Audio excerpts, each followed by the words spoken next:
Sonko. Mais le cas adverse, le camp adverse, Il dit que... Ouais. comment dire, cet acte. Est-ce qu'aujourd'hui, dans la mesure où on est actuellement, parce que concernant le cas d'Ousmane Sonko, pendant 2 ans ou 3 ans presque, ça nous a tenu en haleine. Est-ce qu'on doit être dans des situations où, à chaque fois, il y a des questions qui reviennent? Encore une fois, cette indépendance judiciaire. Est-ce qu'aujourd'hui, il n'y a pas d'autres mécanismes derrière qui, aujourd'hui, comme on le dit, du plus haut, et parce qu'il y en a qui pensent que, par rapport à l'indépendance judiciaire, elle est entachée. Bon, vous le savez, parfois les questions avec les procédures avec les politiciens, c'est pas facile.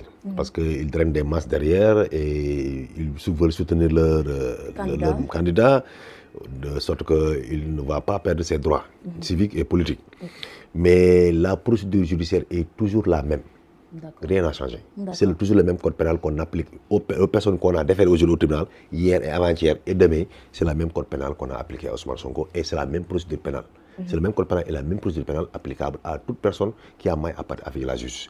Maintenant, c'est pas facile qu'on peut dire vraiment des personnes juger des ténors ou juger des personnes qui drainent des foules. C'est pas une chose aisée, surtout quand il s'agit des politiciens. Vous savez, ils ont la liberté de ton, liberté de parole, la presse est aussi, il va aussi son affaire. Parce que le fait de citer une personne aussi célèbre que Ousmane Sonko, ça peut faire marcher les affaires. Parce que aussi, à un certain moment aussi, l'opinion aussi, le débat de l'opinion publique n'est rien que Macky Sall, Ousmane Sonko, Pastef, APR, Benno Bokk Yaakaar, Yewwi Askan Wi. C'était ça la dichotomie des débats. Exactement. Tous les débats au Sénégal tournaient autour de ça. Mais cela va dire que Ousmane Sonko, ses droits ont été totalement bafoués. Non. Il n'y a aucun juge sérieux ou un procureur sérieux qui oserait bafouer les droits parce que le procureur, il est tenu par le droit de respecter les règles du droit. Quel que soit, même si vous voulez poursuivre le plus grand criminel du Sénégal, il est tenu de respecter ses droits et de respecter ce que la loi lui confère de faire dans une procédure. Si je vous suis, donc vous êtes en phase avec la décision de la CEDEAO qui trouve que concernant, les droits d'Ousmane Sonko, aucun de ces droits a été bafoué. Non, en phase ou pas, je me plie, parce que c'est une décision de justice. Que je suis d'accord ou pas, vous avez même les avocats Ousmane Sonko, ils n'en peuvent rien, ils sont pliés à la décision, parce que c'est la justice qui est comme ça. Parce que la justice, une décision d'un juge on peut se plier à une décision, mais en vrai, ne pas le contester aussi. Non, comment le contester? Parce que là, les décisions de la rendue par les CEDEAO ne sont pas, si tu de recours, on n'a pas fait de recours. La CEDEAO, après ces décisions sont devenues inattaquables. Si le rend des décisions, c'est terminé. Mais tu fais avec la décision est bonne ou bien ça t'arrange ou ça t'arrange pas, tu fais avec, tu acceptes. Parce que c'est ça la loi. Toujours par rapport une loi qui soit bonne, on dit, une loi ou une décision dessus qui soit bonne ou mauvaise, que ça soit à ta faveur ou à ta défaveur, c'est une loi, il faut la respecter. Par rapport à la contumace, est-ce qu'aujourd'hui l'arrestation d'Ousmane Sonko n'était pas justement suffisante pour anéantir sa condamnation? Bon, donc on dit que c'était une condition pour anéantir la condamnation et reprendre la procédure.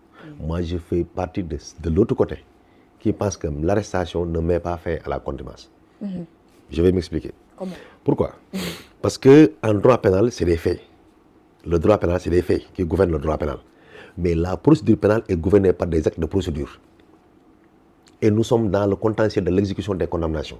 Et quand on est dans le cadre de l'exécution des condamnations, c'est le procureur qui exécute les condamnations pénales. Et vous savez, il y a un grand journaliste ici qui est votre confrère, un patron de presse. Il est condamné, mais il est en train de vaquer tranquillement à cette activité. Pourquoi? Parce que le parquet n'a pas exécuté la décision. Voilà. Le procureur, tant qu'il n'a pas exécuté la décision de justice, on ne peut pas dire qu'on peut exécuter la décision de justice.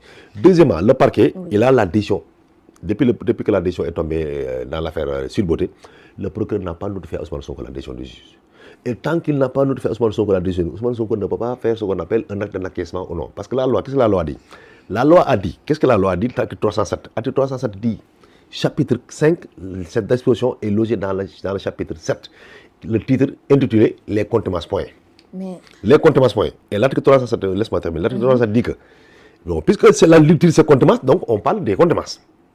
Donc on parle des contumaces. Il dit que s'il se rend, qui se rend? Parce que nous savons tous que la loi, quand il parle de façon parabolique. Qui se rend, oui, allez-y. Qui se rend, il dit la loi dit, l'article 307 dit, s'il se rend ou s'il vient d'être arrêté, il parle à qui? Et la loi n'a jamais dit si quelqu'un ou non. Les droits pénals ou les dispositions du code pénal, quand il parle de façon parlée, il dit quiconque aurait tenté. Si un groupe de personnes ou bien quiconque tenterait, c'est comme ça la loi procède comme ça. Mais ici, la loi dit que. Là, quand vous dites s'il se rend ou bien s'il est arrêté. C'est qui est ici? C'est le contumax. Il parle au contumax. Oui. Il dit que sans que le délai de prescription ne termine, virgule, l'arrêt de condamnation est anéanti de plein droit. Mais il parle de quelle arrestation? Il parle de quelle condamnation? La loi, il dit. Parce que beaucoup de gens, j'ai écouté à la télé, beaucoup de gens, quand ils parlent de l'article 307, ils ne terminent pas la loi. Ils disent que si le contumace se rend ou s'il vient d'être arrêté. Mais la disposition ne s'arrête pas là. Il dit que si le contumace se rend ou s'il vient d'être arrêté, sans que le délai de prescription n'est épuisé, virgule, la décision de condamnation est anéantie de plein droit et il est procédé dans les mêmes formes ordinaires à un autre procès, sauf si le contumax acquiesce dispose d'un délai de 10 jours pour acquiescer. C'est là où se termine la loi. Mais les gens disent, si le contumax s'arrête ou s'il vient d'être arrêté, arrêté pour dans quel cas? Tant que le délai de prescription ne termine. Et quelles autres conditions aussi? On a dit aussi, il faut aussi que l'arrêt de condamnation soit arrêté. Mais on parle de quelle condamnation? C'est la condamnation sur contumace. Parce que si la loi avait dit que, parce qu'il y a un principe en droit qui dit que, même les étudiants de deuxième année savent ce principe. Il y a un principe en droit qui dit que les règles spéciales dérogent aux règles générales. Parce que le chapitre dit les contumaces, point. Il n'a pas dit contumace et auto-arrestation. Il a dit contumace. Et mieux encore, si vous allez à la prison de Rebeuss, à la prison où, si vous voulez savoir si Ousmane Sonko a été réellement détenu dans l'exécution de la contumace, si le procureur a exécuté la contumace ou pas. Vous savez, toute personne qui entre en prison, il faut avoir un titre de détention. Un titre de détention, seul un titre de détention peut entrer une personne ou bien peut faire entrer une personne dans un établissement de détention. Sans aucun titre de détention, aucun régisseur n'a le droit de recevoir une personne pour la mettre en prison. Sinon, il commet ce qu'on appelle une détention arbitraire. Quels sont les titres auxquels une personne peut entrer dans une prison? Il faut peut-être un mandat d'arrêt, ou bien un mandat de dépôt par un juge d'instruction, ou bien une contrainte par corps, ou bien dans l'exécution d'une condamnation, le procureur exécute la condamnation à l'insu d'un procès, d'un jugement ou d'un arrêt rendu par la cour, par une cour. Mais dans ce cas d'espèce-là, si vous allez dans une prison, si une prison entre dans une prison, il y a un mandat qui l'accompagne. C'est ce mandat-là, ce qu'on appelle le titre de d'écrou. Le titre d'écrou, qui permet au régisseur de garder dans cette prison-là. Soit ce titre peut être un mandat d'arrêt, comme je viens de dire, les cas de figure, les 4 cas que je viens de discuter. Mais si vous allez à la prison où se trouve Ousmane Sonko, vous demandez au régisseur le titre d'écrou d'Ousmane Sonko, vous ne verrez jamais la contumace. Vous verrez les nouveaux chefs d'inculpation que le procureur a poursuivi et le mandat de dépôt que le juge du premier cabinet l'a envoyé aux prisons. Vous voyez que ça, parce que toute personne qui entre dans une prison, il y a un titre de dépôt qui t'amène là, un titre de d'écrou. Ce titre-là, on le met dans ton fiche. Chaque prisonnier a un fiche qu'on appelle le registre d'écrou. C'est ce registre-là, on met ton nom, prénom, date de naissance, résidence, profession, le nom de ton mère, de ton père, de ta mère, et quelles sont les infractions que tu as commises. Est-ce que tu as été condamné ou pas? Et la date à laquelle tu dois sortir. C'est ça qu'on appelle. Chaque prisonnier a cette fiche. Mais si vous voyez, c'est cette fiche-là qui me permet de savoir ce gars-là, qu'est-ce qu'il a amené ici. Mais si vous voyez aller à la prison où Ousmane Sonko est détenu en ce moment-là, vous ne verrez jamais dans son registre d'écrou cette condamnation qu'on appelle la contumace. Donc, je peux dire que la contumace n'est pas exécutée.